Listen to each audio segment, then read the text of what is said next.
கர்த்தருடைய பரிசுத்த நாமத்துக்கு ஸ்தோத்திரம் உண்டாவதாக.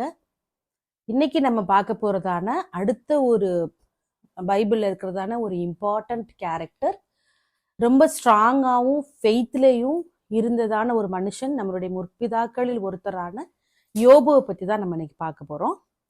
யோபு யாருன்னு நமக்கு எல்லாத்துக்குமே நல்லா தெரியும். அவர் அவரோட ஃபெய்த்தில் அவர் நம்பர் 1 அப்படின்னு நம்ம சொல்லலாம். அந்த அளவுக்கு அவர் வாழ்ந்து காட்டினவர்.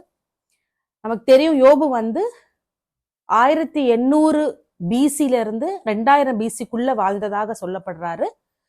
அது மேபி அவர் ஆபிரகாமுக்கு முன்னாடி இருந்திருக்கலாம், ஒருவேளை ஆபிரகாமினுடைய காலத்துல கூட அவர் வாழ்ந்திருந்திருக்கலாம் அப்படிங்கறதா பேசப்படுகிறது. அவர் நல்ல செல்வாக்கான ஒரு மனுஷனாகவும் ரொம்ப ஞானமாகவும், அவருக்கு 10 பிள்ளைங்களும் இருந்திருக்கிறாங்க. அந்த காலத்துல ரொம்ப செல்வாக்கா அப்படி வாழ்ந்த ஒரு மனுஷன், கடவுளுக்கு பயந்த ஒரு மனுஷன். And he is known for his இன்டெகிரிட்டின்னு அப்படின்னு சொல்லியிருக்கிறாங்க இங்கிலீஷ்ல. அந்த அளவுக்கு அப்படி வாழ்ந்த ஒரு மனுஷன். அப்ப அந்த மனுஷனுடைய லைஃப்ல ஒரு டெஸ்டிங் பீரியட் மாதிரியும் சொல்லலாம் நம்ம, இல்ல ஒரு லைஃப் டர்னிங் கூட சொல்லலாம். அந்த மாதிரி பிசாசானவன் அவருடைய வாழ்க்கையில அவருடைய விசுவாசத்தை சோதிக்கும்படியாக தேவனிடத்துல இருந்து பெர்மிஷன் கேட்டுட்டு அவரோட விசுவாசிக்க சோதிக்கணும் அப்படிங்கிறதுக்காக அவரோட செல்வாக்குகளையா இருக்கட்டும், அவருடைய ஆடு மாடுகள் ஒட்டகங்கள் அது எல்லாத்தையுமே ஒரே நாள்ல எல்லாமே பேக் டு பேக் எல்லாத்தையுமே அவரிடத்துல இருந்து எடுத்துக்கொள்றான் அவன். அப்ப நமக்கு எப்படி அந்த ஒரு ஷாக்கை கூட 1 by 1 ஒருத்தர் சொல்றாரு, அடுத்து ஒருத்தர் சொல்றாரு, உங்களுடைய நிலங்கள் இப்படி ஆயிருச்சு, உங்களுடைய ஆடு மாடுகளுக்கு இப்படி ஆயிருச்சு, ஒட்டகங்களுக்கு இப்படி ஆயிடுச்சுன்னு ஒருத்தர் சொல்றப்போ உன்னையா அவர் தாங்கி கொண்டுட்டு இருக்கிற, கொஞ்சம் கொஞ்சமா தாங்கிட்டு இருக்கிற, அடுத்த வேலையில பார்த்தா திடீர்னு ஒருத்தர் ஓடி சொல்றாரு, உங்களுடைய பிள்ளைங்கள் எல்லாமே இந்த மாதிரி இறந்து போயிட்டாங்க, 10 பிள்ளைங்களுமே அப்படின்னு சொல்றப்போ அவர் எந்த அளவுக்கு பாதிக்கப்பட்டிருப்பாருன்னு அப்படின்னு நம்ம புரிஞ்சு கொள்ள முடியும். அது அவருடைய பிள்ளைங்கள் கூட ரொம்ப கடவுளுக்கு பயந்த ஒரு வாழ்க்கை வாழ்ந்தவங்க. ஒவ்வொரு மாசமும் அவங்க எல்லாம் கூடி அவங்க ஒரு பண்டிகை கொண்டாடி ஆண்டவருக்கு நன்றி செலுத்தும்படியாக பலி செலுத்தி அந்த மாதிரி நல்ல ஒரு வாழ்க்கை வாழ்ந்த ஒரு பிள்ளைங்கள். அப்ப இதெல்லாம் யோபு கண்டினியூஸா அந்த எல்லாமே பேக் டு பேக் எல்லாத்தையுமே அவருடைய இழப்பை அவர் ஏற்றுக்கொள்றாரு. அப்ப கடைசியா இந்த விஷயங்கள்ல உங்களோட பிள்ளைங்களும் போயிட்டாங்கன்னு சொல்றப்போ அவர் தன்னுடைய வஸ்திரத்தெல்லாம் கிழிச்சு ரட்டுடுத்தி ரொம்ப கிழிச்சு அவரை ரொம்ப கதறி கொண்டிருக்கிற அந்த நேரத்துல தானே அவருடைய மனைவியும் வர்றாங்க. அப்ப இந்த சோதனைகள்லாம் பத்தாதுன்னு சொல்லிட்டு அவருடைய பிசிக்கலையுமே கை வைக்கிறதுக்கு பிசாசானவன் ஆண்டவர்கிட்ட பெர்மிஷன் கேட்டு அவருடைய பிசிக்கையும் தொட்டப்பதான் உடம்பெல்லாம் பாயில்ஸ் வந்துருச்சு அவருக்கு. அவர் சாம்பலை தேய்ச்சு அவர் ஓட்ட வச்சு சொரிஞ்சு அந்த மாதிரி ஒரு சூழ்நிலைக்கு போகிற சமயத்துல மனைவியானவள் அவருக்கு சப்போர்ட்டா நிக்க வேண்டிய ஒரு மனைவி என்ன சொல்றாங்க அப்படின்னா, நீ இந்த மாதிரி உனக்கு சோதனை குடிச்ச இந்த தேவனை நீ தூஷித்துட்டு உன் ஜீவனை விடு அப்படின்னு சொல்றாங்க. நமக்கு தெரியும் ஒரு வைஃப் எப்படி ஒரு ரோல் ஒவ்வொருத்தருடைய லைஃப்ல பே பண்ணுவாங்கன்னு சொல்லிட்டு, அப்படி ஒரு விசுவாசத்துல ஸ்ட்ராங்கா இருந்த ஒரு மனுஷனுடைய வைஃப் இந்த மாதிரி சொல்றப்போ அவர் ரொம்ப பாதிக்கப்படுறாரு. அதனால ஆனாலும் அவர் ஆண்டவருக்கு விரோதமா எந்த இடத்துலயுமே ஒரு வார்த்தை கூட அவர் பேசல. கர்த்தர் கொடுத்தார் கர்த்தர் எடுத்தார் அப்படிங்கிற ஒரு வார்த்தையை ரொம்ப போல்டா அவர் சொல்லியிருப்பாரு. ஆண்டவர் கொடுத்தாரு ஆண்டவர் எடுத்துட்டாருன்னு. எத்தனை பேரால் நமக்கு இன்னைக்கு இந்த வார்த்தையெல்லாம் சொல்ல முடியும்னு எனக்கு தெரியல. நம்ம ஒரு சின்ன விஷயங்கள் வாழ்க்கையில் நடந்தா கூட எவ்வளவு முறுமுறுப்போம் நம்ம, ஐயோ இப்படி போயிருச்சே அப்படி ஆயிருச்சே அப்படின்னு.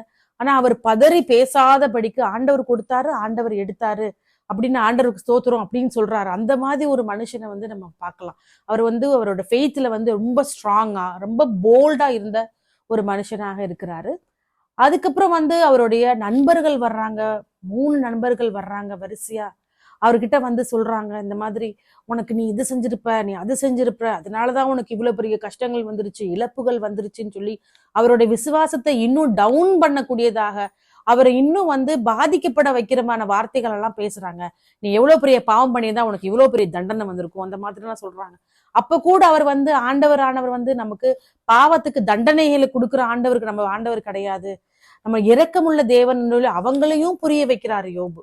அவங்க பேசின வார்த்தைகளுக்கு அவங்களுக்கும் ஆறுதலா தேவனை குறிச்சு அவங்க பதறி பேசாத படிக்க அவங்க கிட்டையும் அவர் புரிய வைக்கிறாரு.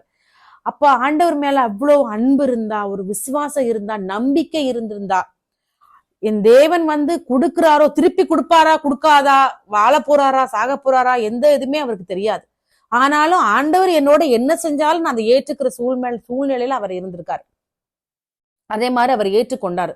அதுக்கப்புறமா அந்த 3 ஃப்ரெண்ட்ஸுமே வந்து அவர் கூட வந்து அவரையே பிளேம் பண்ணி கில்ட்ல கொண்டு போய் இதெல்லாம் செஞ்சா கூட அவங்களுக்காகவும் அவர் ஆண்டவர்கிட்ட பரிந்துதான் பேசுறாரு. சோ அந்த மாதிரி அவர் வந்து ஆண்டவருக்குள்ள ரொம்ப உண்மையாகவும் மனுஷங்க மேல ஒரு ஒரு அன்புள்ளவராகவும் அப்படி ஒரு சூழ்நிலையில கூட அவர் இருந்தார். அப்படி இருந்த அவரோட விசுவாசத்தை அவர் அப்படி காத்து கொண்டனாலதான் 4வதாக ஒருத்தர் வர்றாரு. அவங்களுடைய 3 நண்பர்களுக்கு அப்புறமா அது வந்து பில்தாத், சோபார், எலிபாஸ், இந்த 3 நண்பர்களுக்கு அப்புறமா வந்த 4வது மனுஷர் தான் எலிகு. அவர் என்ன பண்றாரு அப்படின்னு சொன்னா அவரை என்கரேஜ் பண்றதுக்காகவும் அது இல்லாம ஆண்டவர் வந்து அவருக்கு செய்யற எல்லா விஷயங்களையுமே ஒரு திடன் கொள்கிறபடியாக அவர் பேசினாரு. அதுக்கப்புறமா வந்து அவரு அந்த எலிகுவே நம்ம பின்னாடி அவரோட ஹிஸ்டரி என்ன, முன்னாடி அவரோட ஹிஸ்டரி என்ன எதுவுமே பேசப்படவே இல்லை. திடீர்னு ஒரு தீர்க்கதரிசி மாதிரி அவர் வந்து யோபுவை என்கரேஜ் பண்ணி அவருடைய வாழ்க்கையில நடக்கிற விஷயங்கள்லாம் என்கரேஜ் பண்ணி அவருடைய சோதனைகளுக்காகவோ அவரோட வாழ்க்கையில் நடக்கிற எல்லா டெஸ்ட்லயுமே ஒரு சப்போர்ட்டிவாவோ அவருக்கு போல்னஸ் கொடுத்தாரு. அவர்தான் நம்மளுடைய அந்த 4வதாக வந்த அந்த தீர்க்கதரிசி. சோ இப்படி அவரோட வாழ்க்கை போயிட்டு இருக்கிறப்போ ஆண்டவர் எல்லாமே இழந்து போன நிலைமையில வந்து யோபு வந்து புலம்புறார். அவருடைய சரீரத்துல இருக்கிறதான அந்த கஷ்டங்களும் அவருடைய வாழ்க்கையில் நடந்ததான எல்லா இழப்புகளையும் வச்சு அவர் புலம்பிட்டு இருக்கிறப்ப அதுக்கப்புறமா வந்து ஆண்டவருக்கு அவர் எந்த அளவுக்கு உண்மையா இருந்ததுனால அதுக்கப்புறமா ஆண்டவர் எடைப்பட்டு அவர் இழந்து போன எல்லாத்தையும் இரட்டத்தனையாக திருப்பி கொடுத்து அது எல்லாமே எப்படி நடந்துச்சுன்னா அவருடைய விசுவாசத்துல அவர் இருந்ததான போல்னஸ், கொடுத்தாலும் ஆண்டவர் கொடுக்காட்டாலும் நான் விசுவாசிப்பேன் அவர் சொல்ற அந்த மாதிரி அந்த வார்த்தைகள். ஆண்டவர் கொடுத்தாரு, ஆண்டவர் எடுத்தாரு. அவர் கொடுத்தா ஓகே, கொடுக்கலன்றாலும் உங்களுக்கு, ஏன்னா அந்த வாழ்க்கையே ஆண்டவர் எனக்கு கொடுத்ததான் அப்படிங்கிற மாதிரி அவர் வாழ்ந்த அந்த வாழ்க்கை வந்து நமக்கு நிறைய பேச்சுக்கு இன்னைக்கு வந்து ஒரு உதாரணம். பர்சனலா நான் வந்து எனக்கு யோபுன்னா அவ்வளோ ஒரு இஷ்டம். யோபு அளவுக்கு ஒரு விசுவாசம் ஒரு மனசை வைக்க முடியுமா அப்படிங்கிறது ஒரு பெரிய ஆச்சரியமான ஒரு விஷயமா தான் நம்மளுடைய முற்பிதாவான யோபு வந்து வாழ்ந்து காட்டியிருக்காரு. சோ இதுல நம்ம என்ன, இதுல யோபுவோட வாழ்க்கையில இருந்து நம்ம என்ன தெரிஞ்சு கொள்ளலாம்னா அவருடைய முன்னாடி இருந்த வாழ்க்கையும் செழிப்பாகவும் ஆசீர்வாதமாகவும் அவருடைய விசுவாசமான வாழ்க்கையும் அதுக்கப்புறம் வந்து அவர் இடையில அவர் எல்லாத்தையும் இழந்து வாழ்ந்த அந்த நாட்களும் அதுக்கு பின்னாடி இந்த இழப்புகள் எல்லாத்தையும் மறக்கும்படியாக ஆண்டவர் கொடுத்ததான இரட்டத்தனையான அந்த ஆடு மாடு ஒட்டகம் எல்லாத்தையுமே ஆண்டவர் இரட்டத்தனை பிள்ளைகளையும் கொடுத்தாரு. ஒரே மனைவிதான் முன்னாடி 10 பிள்ளைங்களை பெத்தாங்க, பின்னாடி அவருக்கு குழந்தைகளை பெத்து கொடுத்தாங்க. சோ அந்த ஆசீர்வாதத்தையும் அவர் பாக்குறப்ப அவரோட வாழ்க்கை வந்து ஆண்டவருக்கு முன்னாடி ரொம்ப ஒரு ஆசீர்வாதமான ஒரு ஆண்டவருக்கு பிடித்ததான ரொம்ப மனமுகந்த ஒரு வாழ்க்கையை அவர் வாழ்ந்திருக்காரு. நமக்கு எக்ஸாம்பிளாக நிறைய இடத்துல யோபுவை நம்ம இன்னைக்கு எடுக்கலாம். அதே மாதிரி யோபு வந்து ரொம்ப அறிவாளியாகவும் இதுல நம்ம பார்க்கலாம். அவர் வந்து வான சாஸ்திரங்களை பத்தி சொல்லி இருந்திருக்கிறாரு.